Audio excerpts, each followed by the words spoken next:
Sabay-sabay natin alamin ang mga kaganapan na nangyayari sa ating bansa.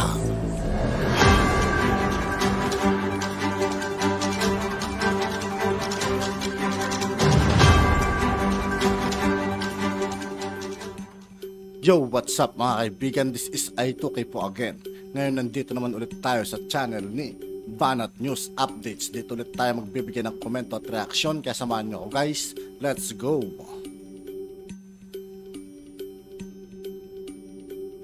Po na sinabi ni Senator Ronald Bato de la Rosa, no, yun pong inaabangan natin kahapon na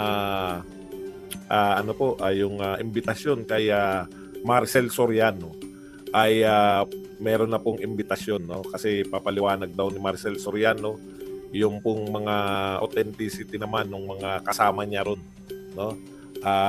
Si Ochoa at saka meron pang isa na hindi na matandaan. Gusto rin siyempre tuloy rin po yung imbitasyon ni Senator Bato.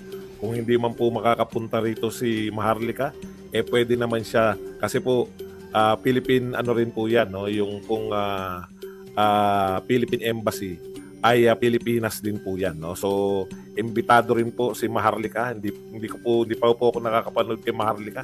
Hindi ko alam kung tatanggapin niya yung pagpunta sa pagdalo sa Senado, no?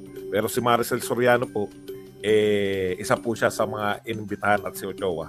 Dito po natin makikita talaga, no, kung gaano kalupit. Kung meron kayong kung paano niyo po ginigipit sa pamamagitan ng contempt, kailangan ma-contempt din yan, no, pag hindi po dumadalo si dating Executive Secretary Ochoa at saka itong si Maricel Soriano. Mga importante po to, no. Sinabi po ni Senator Bato parang May 7. Kung hindi ako nagkakamali, parang sabay pa sa maisog. May 7. So sana naman ay para naman maka-attend. Gusto ko rin itong ma-attendan eh. Pag na maisog kasi parang malabo tayong maka-attend dito. Anyways, may kaugnayan ba yung maisog dito? Hindi ko po alam kung bakit po sabay. So abangan po natin yan. Ano pa po ba? Sa mga serye ng interview ni Senator Bato ngayong araw, no, pinatunayan niya po, no, sabi po ni Senator Bato, tunay, authentic yun pong dokumento na sa PIDEA leaks, no, na meron pong PIDEA operation na mamanmanan o lulusubin. Ito pong PIDEA operation na involving sa ang dating senador na ngayon po ay presidente ng Pilipinas na si President PBBM at saka isang actress na nagngangalang Maricel Soriano, no.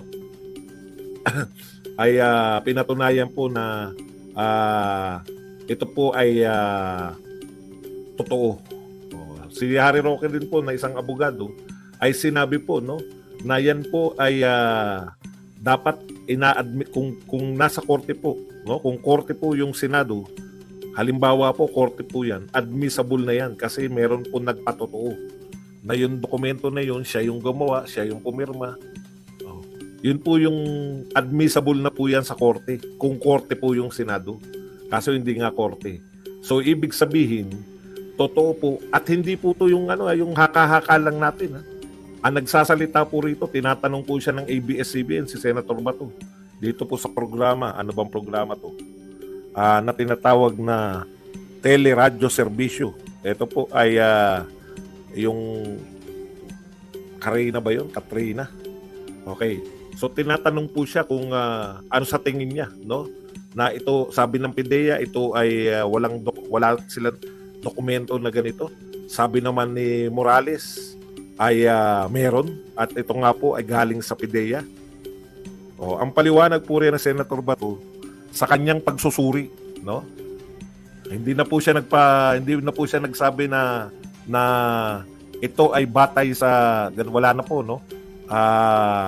Nag-conclude po si Senator Bato na ayon sa kanyang pagsusuri, ito ay tunay. Tunay po ito. At ano po yung mga patunay? Yung mga sinabi niya nga, no? Kasi si Morales, pinatotohanan. Alam nyo, dating PNP chief yan, baka nakakalimutan po natin. At dati rin po siyang investigador. So alam niya po yung paano po palabasin kung ito po ba ay peke o katotohanan, no? At ang conclusion po ni Senator Bato, ito ay tunay na dokumento. At batay dyan, may susunod pang hearing. At ang susintao po dyan, una, si Maharlika, kasi leak, di ba? Kung ito po ay leak, kinakailangan po itong matuklasan kung saan nanggaling, no? So, kinakailangan po, pag sabi nga ni Senator Bato, mapupwersa po si Maharlika na sabihin yung kanya pong informant, no? O ikalawa, bukod po dun sa kasi hindi po pwede. Yan po ay legislative inquiry. Pero pag nag-request po si Maharlika ng executive session, pwede naman yun. Saan po pwedeng tumistigo si Maharlika? Pwede po siyang umuwi ng Pilipinas or pwede rin po siyang pumunta o tumistigo sa Philippine Embassy, no? So, kung Philippine Embassy po, dahil po ang Philippine Embassy ay sakop po yan ng Pilipinas. Okay, so sa makatuwid, yan po yung mga susintao. Si Ochoa po, bakit po siya imbitahan? Dahil siya po yung tinuturo ni Morales o yung boss ni Morales noon at that time na kakilala ni Senator Bato na mayapa na yata. Nasaan na tayo? Yun po, si Ochoa po, dahil sinabi na siya po yung umawat, no? Siya po yung pumigil sa operasyon. So siya po ay iimbitahan at siyempre si Maricel Soriano dahil siya po ang nakakaalam kung sino-sino po yung mga nandoon, yung mga personalidad na naroon para malaman po kung talagang involved dito. No? May nagtanong po, nakalimutan ko na yung babae o yung lalaki. Nakalimutan ko yung host nitong teleradyo serbisyo ng ABS-CBN. Tinanong po si Senator Bato, ang tanong sa kanya, paano po? Kasi leak lang, di ba? Yung iniimbestigahan, leak lang.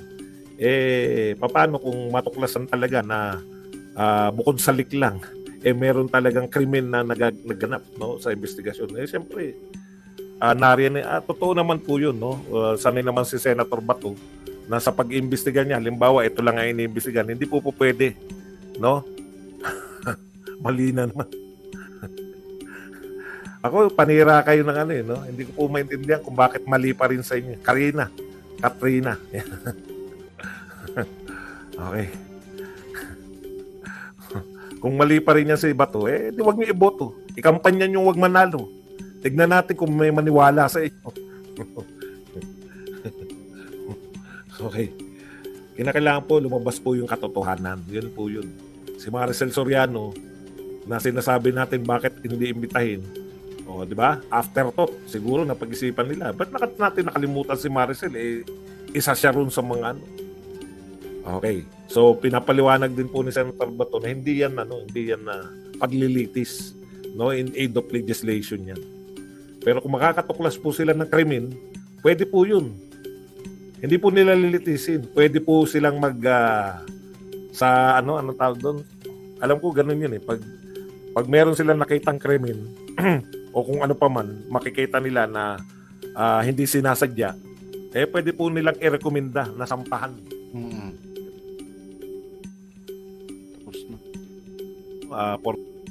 At yun nga po mga kaibigan, dito po nagtatapos ang ating reaction video. Muli ako po si I2K ng Sundalo ng Dunggalo. Maraming salamat sa patuloy na pagsuporta. Yeah, peace out.